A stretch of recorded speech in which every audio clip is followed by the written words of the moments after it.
Okay, welcome everyone. I'm going to start today's book club with just a couple of announcements. The first one is that next week's book club, we've changed the time and date. Okay, so it's updated in the calendar in the community, and it's going to be on Friday, the 24th, instead of the Wednesday. Okay, and that's 10 a.m. my time, I think 6 p.m. Spain. Is that right, Penny? Yeah. But anyway, you can see in the calendar your time zone. And so just know that it's changed from Wednesday, the 22nd, will now be on Friday, the 24th. Okay, so check out the time in your time zone. So that's announcement one. Announcement two is today is the exciting day that Penny and I are going to release the exclusive video that she and Trevor did together. I've been sharing and she's been sharing little snippets, 1 minute snippets on LinkedIn, but we're going to release the whole video today. And that is an exclusive video, so we would really appreciate if you keep that link once it's posted in the group to our group and community. If people want to watch it, they can join us in Teachers Need Teachers. And then also Penny and Trevor may use it for their own things as well. So if people are interested, tell them to join us or tell them to follow, Penny and Trevor. And in the future, Penny and Trevor might use that video for different things as well. So I really appreciate you guys helping with that. And then the third announcement is that at the end of the video, and I put a little teaser out today on LinkedIn, Trevor is inviting our book club to share photos and documents and things with him, resources with him. And as you know from this book, he shares teachers' work, right? So this is really a unique opportunity. He's very excited about this book club and being an active participant on LinkedIn and with Penny making the exclusive video and all of that. So what I'm going to do is I'm going to put together a Padlet and share that in the community. And then on that Padlet, you can share whatever you would like to give and share with Trevor. Okay, so just remember every school has different guidelines about sharing kids' faces, not, and all of that. So if you want to put emojis over faces, you want to take photos only of the backs. If you want to just take pictures of, the questioning routine itself and no kids, right? So kind of be thoughtful about what you're going to share because Trevor will be able to, we're giving whatever we put on that Padlet, we're giving to Trevor to use however he would like. And so it would be helpful also on that Padlet, and I'll put this all on there. But if you put like where in the world you are, what school you're at, if you're allowed to, again, if you're not allowed to, you could just put your region. I totally get it. Every school's different. What age group this work is from, right? And so that way it can be a valuable resource to him and he can really see how his work is making an impact in the field, right? And then share from there. Also on that same Padlet, I'm going to have a column for questions. So questions, Trevor is happy to answer our questions. So Penny's going to take our questions to Trevor and we're going to have him answer those and share back those answers at our celebration that is on January 29th. Okay, so if you want to get your questions answered, put them there too. Yeah, Penny. That I have to check with him that he's able to answer them before the last session because he's always traveling around. So You're I will right. check with him, and when we have the Padlet together and I send it to him, I might have a date that we have to double Good, check before. good point. We will have his answers at some point in the community. You're Mm. absolutely right. We might have some or not by the celebration, but we'll have Yeah, his answers. He's committed to answering our questions at some point in the community. Okay, and we'll yeah, kind of curate those questions, and because I'm sure there'll be similar questions and things like that. But yeah, that's the third announcement, okay? So watch for that Padlet link in the community and share your amazing work with Trevor and the world, and also ask your questions of Trevor. Okay, any questions before we get started today's session about all of that? And I'll post it all in the community as well. So you will be putting the link later, right? Yes. Okay, Yeah. great. Yeah. So the link to the Padlet and the link to the exclusive video will be posted later along with this replay as well. Probably, yeah. They'll all three be posted. Okay, great. Yeah. Okay. Okay. And if you don't really know how to write it or how to write a text that goes with the picture, you can always refer to the book because there's lots of examples of teachers that have done the same. So just keep it straight to the point. As Sybil said, you know, age group, school, area of the world or place in the world. And maybe if your students are native speakers, second language, early years, you know, any interesting data that he can use. You know, he loves having examples from all over the world. So he would love that. Yeah. What an opportunity, you guys. I'm really excited about this. This has been so much fun so far, and we're only like halfway through. Okay, Penny, I'm going to pin you, and then you can get started. Sound good? Okay. Yeah, Okay. sounds great. Okay. Okay, so today it's an easy day because of the video. Okay, we only have 3 routines, but we have the star of the book, which is the pencil routine. I know everybody loves the pencil. I'm in between the pencil and the triangle now, but I love the pencil. So we have the question pyramid, the question staircase, and the pencil, the question pencil. The question pyramid, it's an easy one because it might be the next step after the question triangle, the one we did. Or it's recommended to be the next step after the question triangle.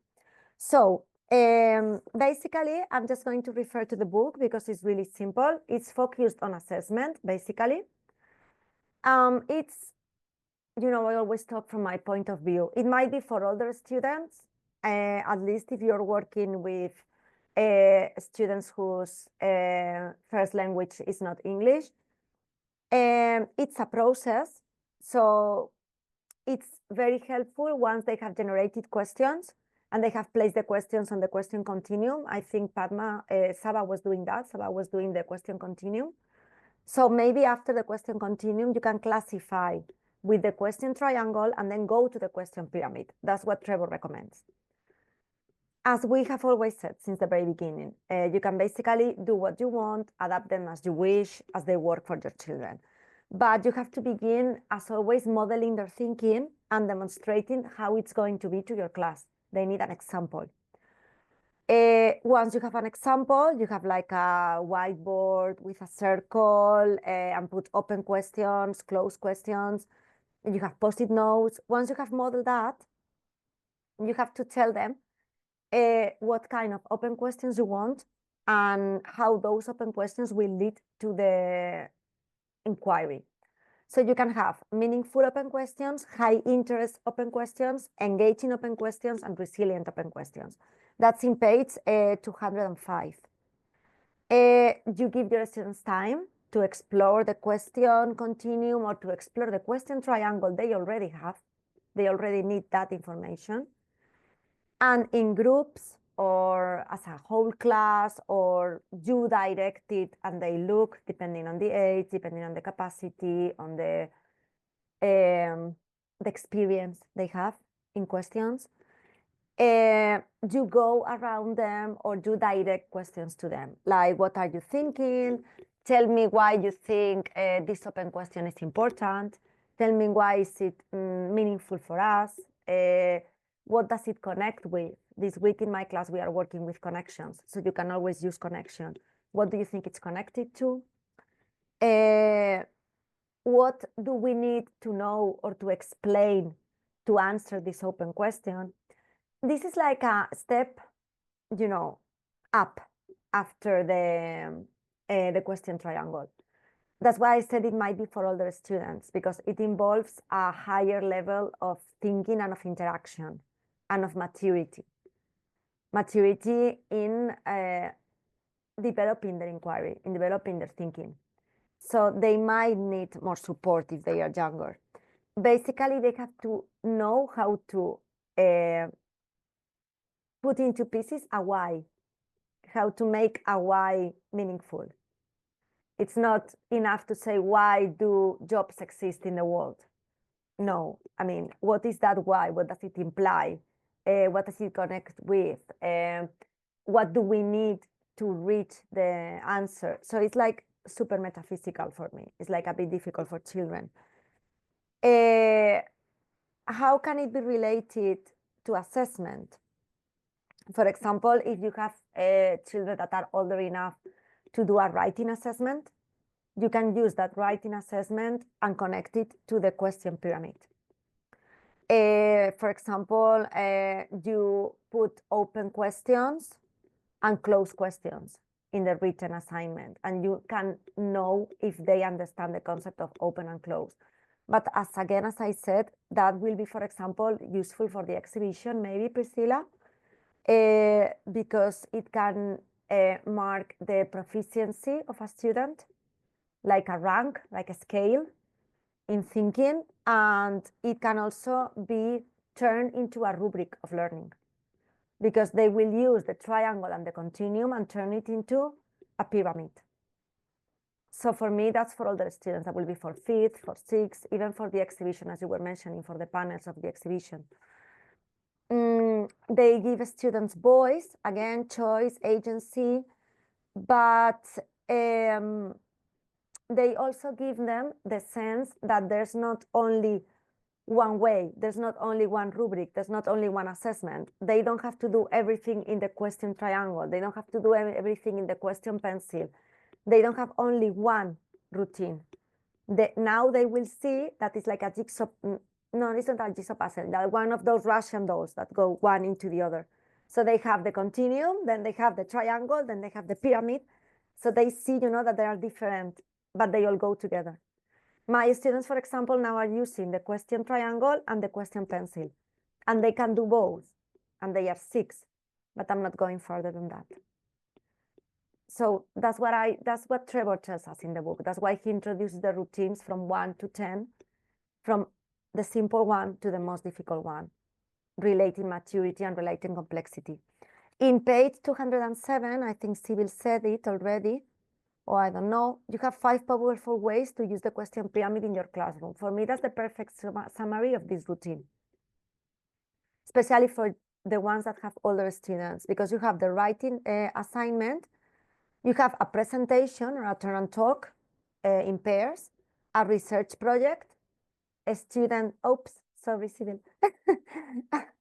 It's this one. It says 5 powerful ways. I don't know if you see it. It's like a square with a light bulb. I love those light bulbs. They are so funny. Okay, that one.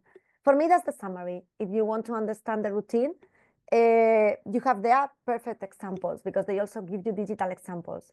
And for older ones, they love those things. They love making canvas, they love making flip charts, anything relating to using a tablet or a computer. So that will give you some clues, and then you have the examples.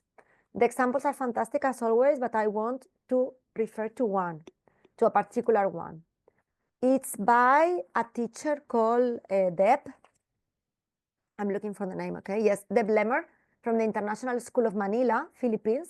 She teaches grade 9, Introduction to Film, which is like, another planet for me, teaching 6-year-olds. And she says at some point something that I love. I would also suggest being mindful of your English as an additional language student who might struggle because of a lack of the language skills required to frame and reframe their own questions. That is something we have seen in all routines. That's something we, or almost all of us, experience every day. And that's something related to what we said the other day about having a word bank. A word bank for children or for students who don't have English as a first language, who are non-native speakers, because they need those words in order to frame their questions. So she's been able to do it. She's with older students. That means we can do it. I'm not going to do it. My students are not ready. My students are ready for the pencil, for example, because I took pieces out. So the question pyramid for me will be useful for the older ones. And if you want to use it, I will recommend you to go to the chart, to the 5 powerful ways to use the question pyramid in your classroom. And that's the first one. I told you today was going to be quick. The question staircase. Does, The does question- anyone want Yeah, to chat yeah. about that one a little bit? Oh, Or yeah, should we just sorry. keep going, Penny? Sorry. Anyone want to chat about that one a little bit, or are you all good? I never tried any of those because I thought the question pencil, will give them a lead to frame questions using the question words there in the question pencil. So I did that as part of the provocation for history. So we are doing where we are in place and time. The first provocation was with a quote saying that he who does not know about the past history is doomed. And then, had some questions for them to think and some images from the past, artifacts and war and stuff like that. And then they had to think and come up with questions. So I used the question pencil, had put it up, and they had to then go and look at the images and come up with questions using the question words. Though I did not, I think I've not yet been able to, read the book. I'm just skimming through here and there. And so I did this, and I was like, okay, when you were talking about it, I was wondering because the question triangle does not have too many questions, right? I think it's a very focused kind of a thing. So this gives, I thought it's more open-ended in the sense there is a variety of questions which they could then choose, which one they would like to explore. So now when I was listening to you, I got a little better idea of how to go about that. So I just flipped the page and I looked at, those questions, which questions should we explore? Who or what could help us in exploring the question. I looked into the question pencil and looked at these questions. So now I know what I want to do tomorrow. Okay, great. Wonderful. Great because I thought I wasn't making a lot of sense. I don't know why. I think I was being a bit, Saba says if we need to have some kind of rubric to do the question pyramid. The question pyramid is the rubric. The question pyramid itself can be the rubric if you do it right, because it involves the question continuum and the question triangle. So with the question pyramid, you will see if those other routines are working. It will be like the rubric for the other two. It will tell you where your students have arrived with the questioning skills. That's amazing. Nice tip. It was amazing yeah. to see Trevor doing that because I went to Bangkok to attend the Kaleidoscope of Inquiry workshop where all Kat Murdoch, Trevor and Anne and one more person, Saba. No, not Saba, sorry. Another Sarah Ahmad. So he showed that, the pyramid, and then when he turned it around, it was like magical to see it. That's so cool that you got to see him do it. That is really cool. That's great. I'm jealous.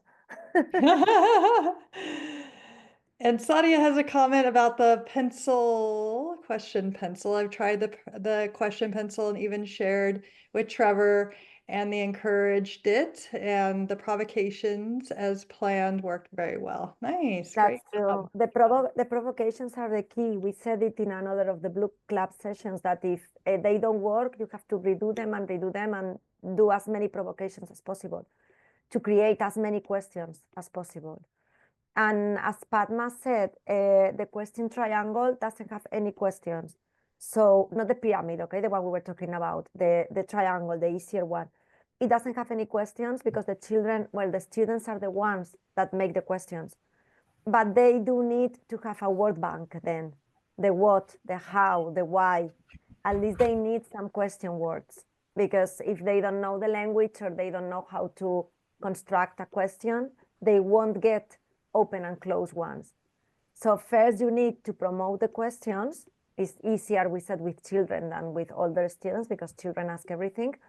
And once you have the question, you have to try to make them by themselves guess if they are open or closed, and then make them understand what is an open and a closed question.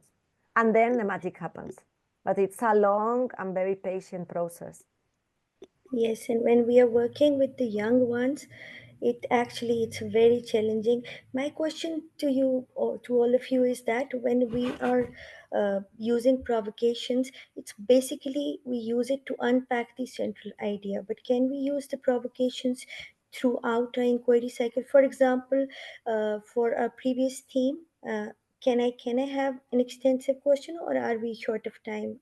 Is it okay to discuss, or would you like to go with your presentation, and I can leave this question for the end of the presentation? What would you prefer, Penny? I don't mind. I don't mind. I mean, Okay, so for the previous theme, it was how we express ourselves, and the central idea was all about celebrations. So in the beginning, when in the morning, when all my students came to the class, I displayed the cards, all the birthday cards, some bunting, some balloons, some fairy lights, all the things that are associated to the celebrations. There were birthday cards, there were teachers' cards, there were some lanterns for the Eid and all, since we are Muslims. Then there were some gift boxes. So my kids started gathering around that provocation table, and they started discussing, is it ma'am's birthday? No, it says something, something, something. So they came up with a long list of questions. So this was how we started. And then I asked them, what do you think it's all about? And they started saying it's birthdays then, and we started making a word cloud. And at the end, I told them, okay, look at all these words and tell me what could it be? And they all, most of them collectively said it's about celebrations. So that was a success because we wanted to unpack the central idea. And then from there onwards, we moved on to values. But my question is that can we use provocations in the middle of the inquiry cycle as well? And how can we? you can use provocations along all the inquiry cycle as long as you need them. It's said in the book, and it's something that, you know, at the beginning, when you do the PYP teacher course or whatever you call it, you are taught like the theory, and everything seems to be like really strict: provocation, formal assessment, summative assessment, formative assessment. But then you learn, and things change, and you redo, and you experiment. So you can have a big provocation like the one you had at the beginning, because from the sounds of it, it was like a party. I would have loved to be there. So you can have like a big provocation at the beginning, but then you can have little provocations along the inquiry circle or the inquiry Mhm. cycle, whatever you call it, to keep the interest, to keep the questioning, to keep the curiosity, and anything can be a provocation. For example, if you're talking about machines and you want to cause curiosity, you can put an old camera from your teenage years in the middle of the class, and I bet you children won't know what it is, or a floppy disk, or a CD, even a CD, or a CD player. Some children won't know what it is. So you can have little bits and pieces along all the inquiry cycle to have different provocations, and anything can be a Oh, provocation. Hi, thank you everyone. so much. Can I add to Penny's statement? Yes. Too. Oh, So yes to everything Penny's saying, ditto to all that she said. And one of the things that I found out with provocation throughout the unit, because I do that all the time, is that having a provocation throughout the unit maintains the interest that the children will have in the unit. Some units are super exciting, like the celebrations unit, and then there yeah. are others. Let's just be honest. Some of the units are super boring, and Yeah. and like they don't really get into it. So I find that using provocations maintain the interest and keep the questions flowing. If you stop provocations at like the very beginning, then you just have like the very first set of questions, and that's it. Nothing else happens. But the more you provoke, the better your inquiry is. And as Penny was saying, anything can be a provocation. Anything, a simple thing, a sentence, a picture, anything can be a provocation, because what you're trying to do is to get the students interested in what you want them to learn and just spark them wanting to go learn for themselves and find out and just enjoy learning, you know? So yes, you can use provocation throughout the unit. No, and let me add something as well to what Andrea has said, that you can also improvise provocations, but don't tell anyone. If you feel that your children are completely bored or completely lost or things are getting out of control, a simple thing can be done, like telling them a story or showing them a photo from Google or a video or anything that redirects the inquirer and arises interest, and you can improvise it. And sometimes the improvised ones are the better ones. Yeah, great question and great answers. We have permission. We can do this. We can do provocations when we need to, because we're reading what our students need and want and the unit and where we're going, right? Awesome. Okay, Penny, let's keep going. Let's keep going. The question staircase. The question staircase, it's like a staircase. It goes higher. So we move from open and closed questions to higher ones, to more difficult ones, more complex ones. Students map their questions. They are engaged by mapping out the questions. They have to revise all the questions they had before. So we do need a backup routine before we implement the question staircase. We need a question continuum, we need a question pyramid, a pencil, anything you have. But they have to generate more questions from those open and closed questions. And then they can also flip the questions to generate higher interest ones. So this is like related to, this is related to Bloom's taxonomy. I'm not a big fan of Bloom taxonomy. I know, I mean, I'm more of an improviser and a hippie teacher, I would say. I like to do strange things. So this is like two square framed, but you know, it provides a framework. It has different types of thinking. And in this case, we use it to have 6 levels of questioning: remembering, understanding, applying, analyzing, evaluating, and creating. We categorize our question in those 6 types. So the keywords here will be that our students have to be critical and interrogative. They have to be curious. And it's something that we said that it's quite difficult nowadays. So we need a culture of curiosity in the classroom before implementing this. They need to be able to work in a group, and they need to be able to share ideas, which is something we have done in the other routines. But here is higher level interaction. They have to remember previous knowledge to apply it in their questions. They have to understand, summarize, interpret, and make meaning of that previous information. They need to scaffold the learning and analyze where it is applied. And they need to make judgments to evaluate their own learning. And then create with all the previous levels together a new and authentic question. So that's, I have no words, okay? I would like to see Trevor unpacking this, because for me, this one is the most difficult one.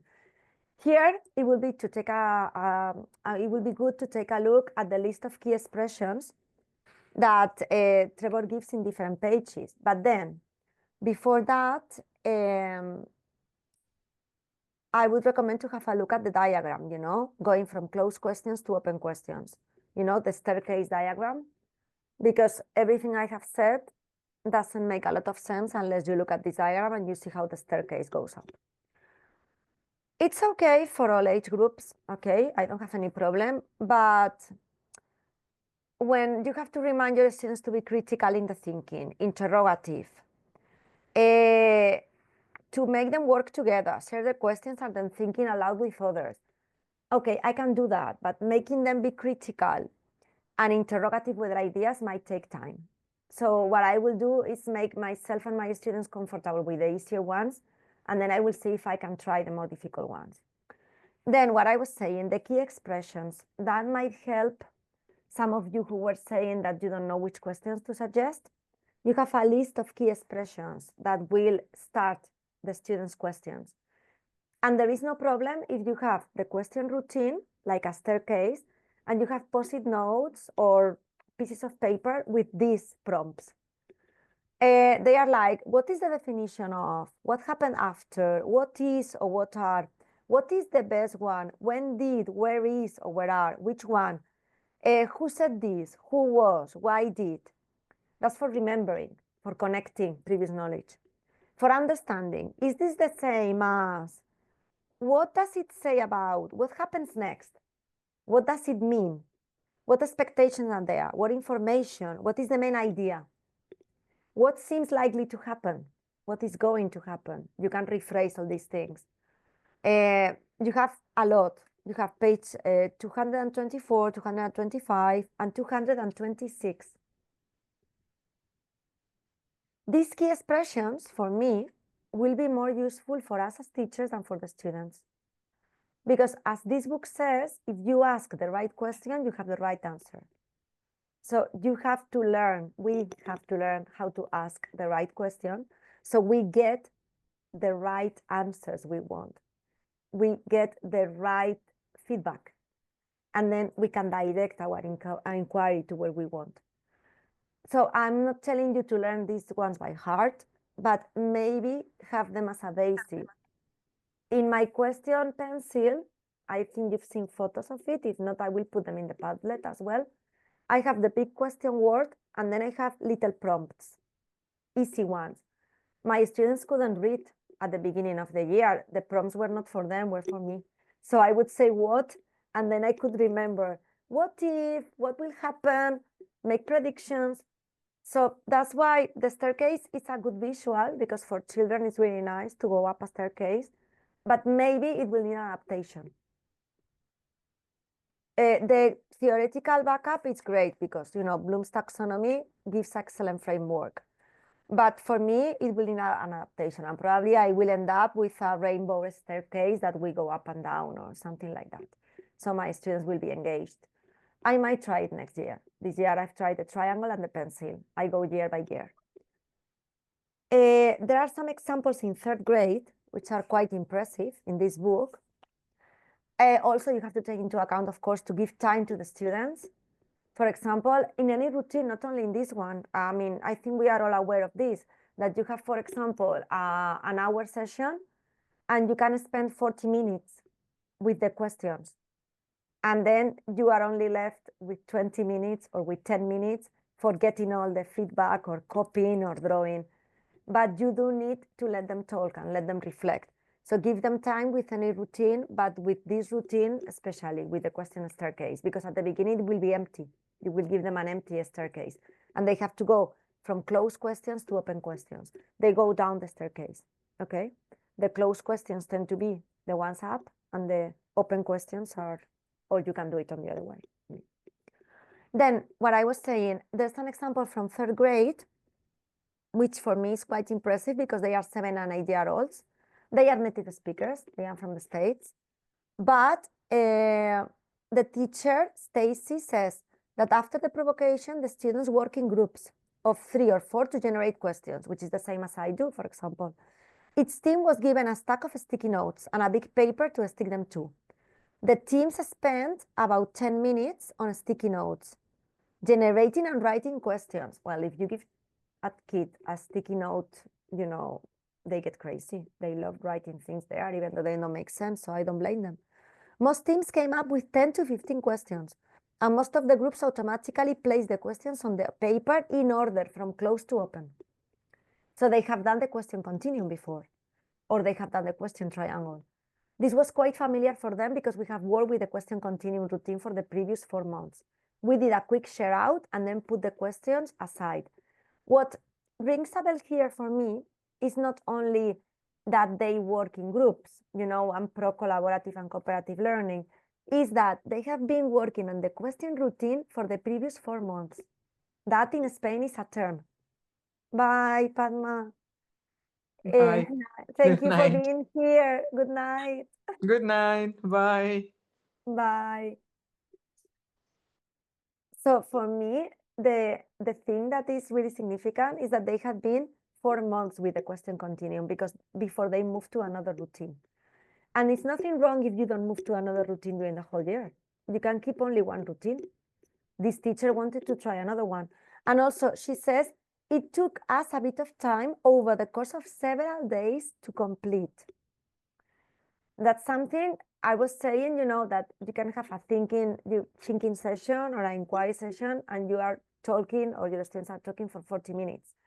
But then if you want to maintain the question routine, that takes days, that takes months, that takes consistency. You cannot just do it one day, take a couple of photos. Okay, they did fine, let's move to the other one. No. You really have to let them sink in and, follow it. And last thing, only one thing. The staircase, I know, Cyril, that makes total sense with today's video. The staircase can go up and down, okay? You can be here and then you can go back. Or you can be here and you can jump till the end and don't fall. That's the flexibility, that's the beauty of these question routines. But if that happens, those steps require teachers to explore why the students are there. Because the students need to justify why they have gone back or why they have jumped to another one. That's how we create the openness and the flexibility of the question routines. But we have to follow our students up in what they do and to ask them to justify what they do. Because then at the end, that's what makes them know what they do. Know if it's open, if it's closed, where do they want to arrive in their learning. And any explanation will make them engage more. Because they will feel valued, they will feel cherished, they will feel part of the team, and they will feel more confident. And that's this routine. I'm quiet. Amazing. Thanks, Penny. The staircase routine. The staircase was a hard one to unpack. Yes. Anyone want to say something about the staircase routine, or should we just keep going? We've already been going for 45 minutes. Yes. Time flies when you're having fun. Okay, let's keep going, Penny. Let's keep going and Yep. let's do the start of the show, which is the pencil triangle. The pencil routine, sorry, I need a coffee. The pencil routine is the start of the show. Is the one we all downloaded, the one we all put together, and like the one we have all tried. I have to say that, as I said before, now I'm biased. I'm in between the triangle and the pencil. But I started with the pencil. So, the question pencil. I will share in the group because I don't know if I have shared it well in the platform in Teachers Need Teacher. I will share my adaptation of the pencil and a little video I made with my adaptation. Basically, what I did was removing bits of the pencil and putting them just in a color without any question. I didn't download Trevor's template. I made my own with color paper. First, because I just wanted to test it before with my students and see what happened and keep it super simple. So I did what, why, can, and will and might. Only that. And then I had some empty ones. I don't remember the colors now, but I don't know if it's purple, green, I don't know. But the nice thing is that children identify the question word with the color now. So now they say, Miss Penny, this post-it goes in the orange one because the orange one is what? I was like, okay, honey, you cannot read it, but at least you remember the color. Now they can read, they are starting to read. But before they identified the color with the question word. And it was nice because at least they could put the post-it there and they were independent. Now they can read it. So it's in my learning wall. It's not my wonder wall. It's inside my learning wall, in the center. Because I didn't want it to be a wonder wall. I wanted it to be part of the unit of inquiry. So I chose it to be part of my wonder wall. I adapted it.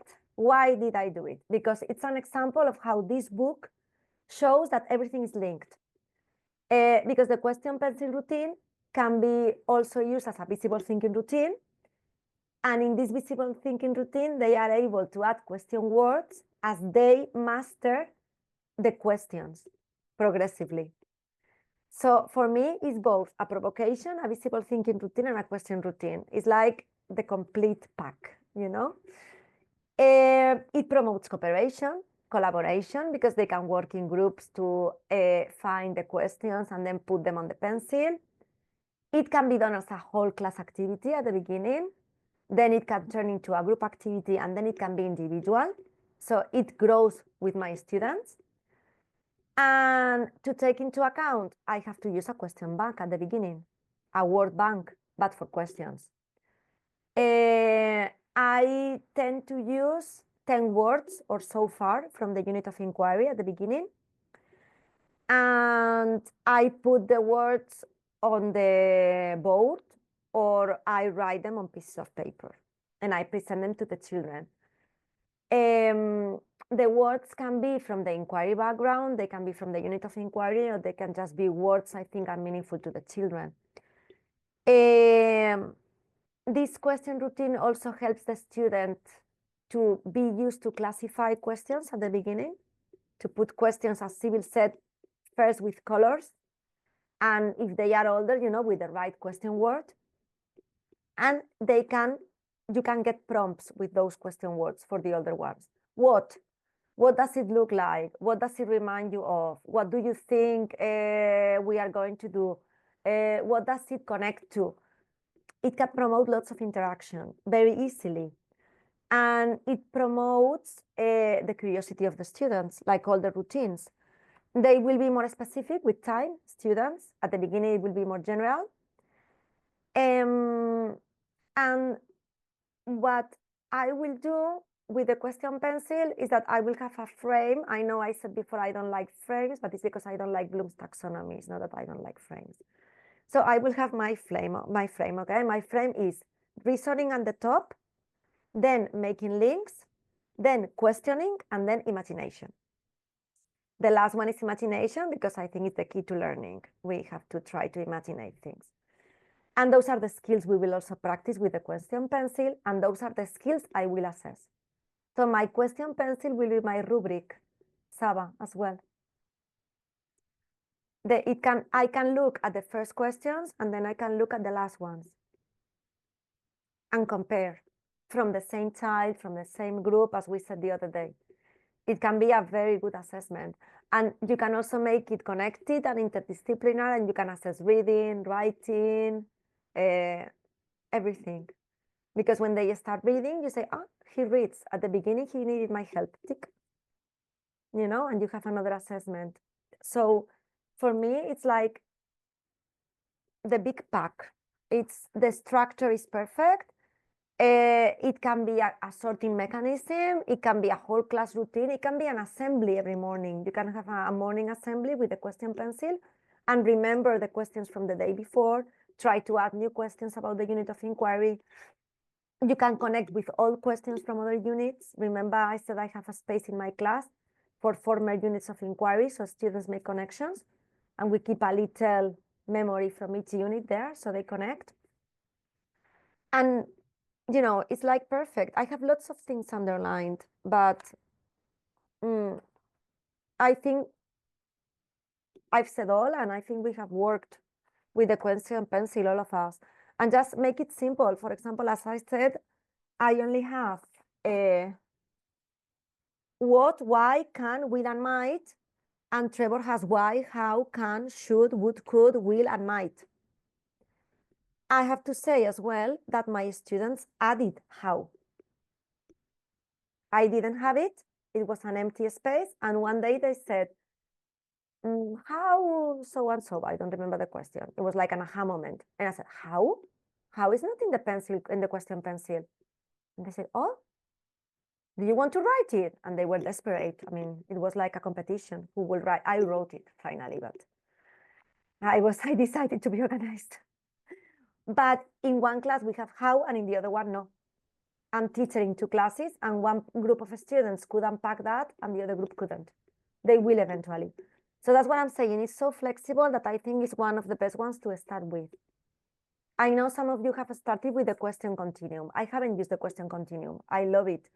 But I chose the question pencil and the question triangle. And I only unpacked the question triangle last week because children did it. I didn't want to unpack it myself. I was waiting for my students. So this is it. I love that. There's no rush, right? Go with what your students want, go with what you want, right? And I know a lot of you have tried the pencil routine. Wonderful. Yeah, Do we want Saba, if you had to prompt them, maybe should and could shouldn't be there for that age group. They didn't need it. You know, that's the flexibility. It's just striking me that I shouldn't have followed it to the T. I could have removed some of the prompts that I thought was very difficult for them to come up with a Yeah. question, because they were enjoying it, and suddenly I was like, now okay, now let's talk about should we, and they were just like, oh, she's lost it now. Like she's just like, Like they what? just couldn't think. And I was like, I think the next time I do it in class, I think it's better for me to just remove the more difficult ones. Yeah, I think I should do that next time. Thanks, Penny. It never would. No. I mean, you have to think like your students' age group. Maybe Mhm. that's why I'm like a rebel sometimes, because I behave like a 6-year-old. So I've got so used to being with them that I think like them. So, for example, the other day they were looking at my necklace, and I have a necklace with a monarch butterfly, and Yeah. we are learning about jobs and professions and roles. But they were very curious about the butterfly with a skeleton on the head, with a skull. And they said, oh, that's not real. And I said, yeah, it's real. It's called a monarch butterfly. Let's Google it. And instead of learning about jobs, we were talking about the monarch butterfly for Yeah. 40 minutes. But it was a nice moment. So you Yeah. have to adapt to them. Yes. That's my message. And then Yes. reflect what you did, Saba. That's what we want to do, That's right? It's like, nice, okay, yeah. I reflected on that and next time I will, right? We're learners. That's why you're all here, right? That's great, yeah. That's great that you had that reflection. Amazing. Amazing. Oh. Teacher wait time. So Penny, what's our plan with sharing the video? We have a few minutes I don't left here. know. I don't I know. have Why the don't link. why don't we share it in the platform and you save me from watching myself? Because I have to, no, I have to tell you, I haven't watched the video. I haven't watched any of the clips. I hate to see myself being recorded and talking. Don't laugh, Andrea, it's true. I was very excited when I was recording with Trevor. It was like a fun moment, like being with a rock star. I mean, I couldn't ask for an autograph, but Lucy knows I was shaking that day. I was so stressed. But I haven't watched the recording. My husband has watched it. My friends have watched it. I mean, the clips, but I haven't dared to watch it. I'm very self-conscious. So maybe Sybil will save me from disgrace and she can just pin it in teachers, need teachers. Yeah, I can put it in right when we jump off this call too. I have it ready. So we can totally do that. Do you want to do any of you have questions for Penny about the video or anything we've discussed so far in our last couple minutes here? And I agree. Who just wrote that? Saba. She is gorgeous in those. Your video is you were articulate. You asked good questions, you listened, like you did a nice job. And I want to encourage you to watch a little bit because it's helpful. When I did my national board certification, I had to record myself teaching and it was so hard to watch, but it was the most powerful PD I've ever done in my life. And again, renewing as an instructional coach, I had to watch myself coaching and work with adults even harder, right? Like watch yourself talking to him because you will learn from it and it will make you feel good because you did a fabulous job. Fabulous job. We're so grateful. Well, This is I'm very, Penny's dream. She came to me and she said, hey, can we do this? Got this amazing book. I want to talk with Trevor. Like it's been so cool. I'm so like honored, Penny, that I got to do this with you. no, And you that made you it chose Teachers possible. Need Teachers I and know. It was an idea that I had and you said yes, so you kind of pushed me. and I had the platform to do it. So I was like, okay, let's go. So Yeah. it's been great, and meeting all of you and being able to chat and share. That's Yeah, great. it's been amazing. We really appreciate your active participation. Sadia says, it must have been an amazing experience, and he's a big name, and he is, and he's a teacher and educator just like us, right? Like Mhm. we hold him on this pedestal, and he's just like us. Like he's just deciding to go out and make a bigger influence on the education world than staying within a That's it. you know, a school. And his conferences and his, workshops and his books are all amazing. And he's just like you guys. So you guys are amazing too. And so it's been such a pleasure so far. Oh, thank you, Sadia. Glad that the book club is Thank you. working really well for you and productive. It's fun to make teachers' dreams come true and like try to innovate. Teachers Need Teachers is my innovation. I started with a digital magazine. I was like, I want to make a bigger impact on the world, and I Yes. wrote a book and I started a group, and Penny comes to me like elevating you all is incredible. So I so appreciate it. It's an And it's amazing amazing. platform, Sybil. It's an amazing platform. It's And amazing.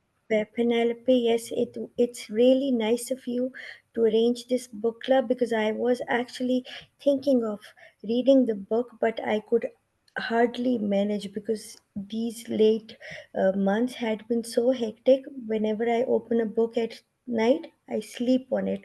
So thanks to you, we were unable to go through this, but you have made this task very fun filled. Thanks a million. Thanks a bunch to both of you.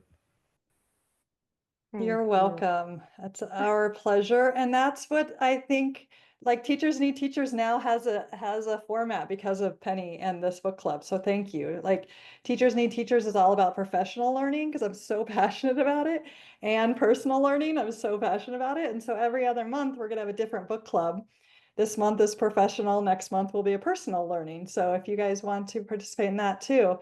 But I love that it's been so helpful, because doing it together, like reading this big book is daunting and we are so busy.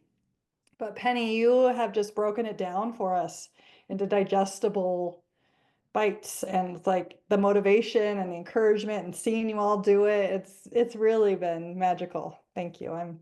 I just want to show you my motivation. This little post-it note. You're not going to read it because it's in Spanish and it's my handwriting, but this was my unpacking, well, the unpacking of my children the other day of the question triangle. The more small questions we make, then we will make bigger or better questions. This was when they unpacked the question triangle. So I put it here inside the book because I don't want to lose it. I wrote it down in Spanish and then I wrote it in English on the question triangle so they didn't forget. But it was like, wow, and they are 6.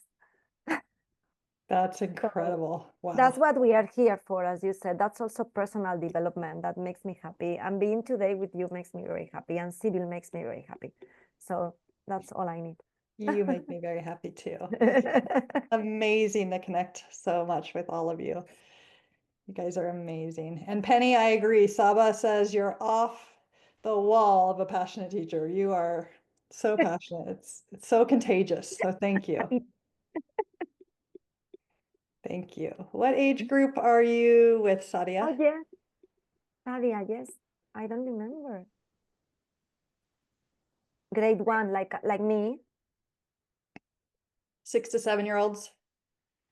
And there's anyone with infants? No, just Lucy. me.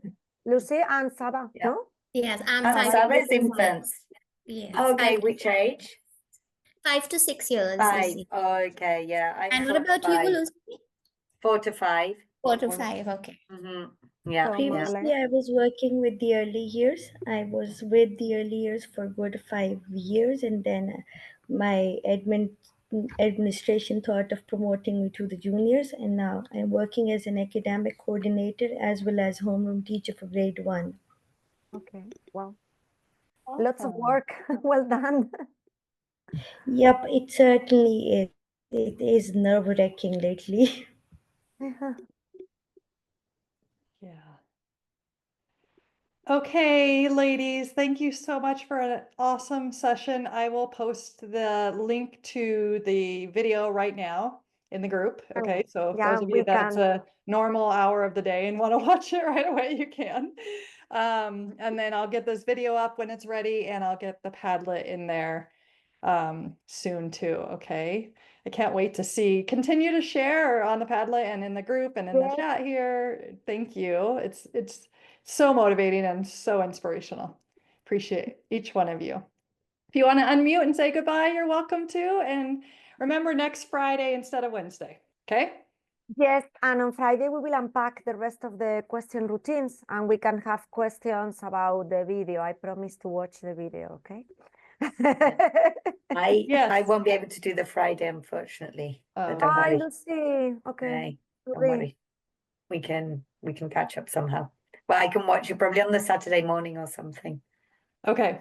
Yeah. Okay. so cool. Okay, Okay. sorry. Thank you. No, don't worry. Don't worry. But I wouldn't have done Wednesday either because I wanted to do the Kath Murdoch, right?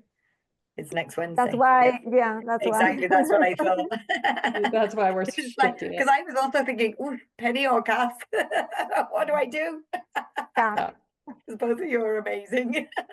So I was relieved when Yeah. she said the announcement, but then it was like, No, so thank you everybody, and Yeah. especially those of you who are so late and you are Yeah. still awake, and thank you very much. Amazing. Okay. Bye, everyone.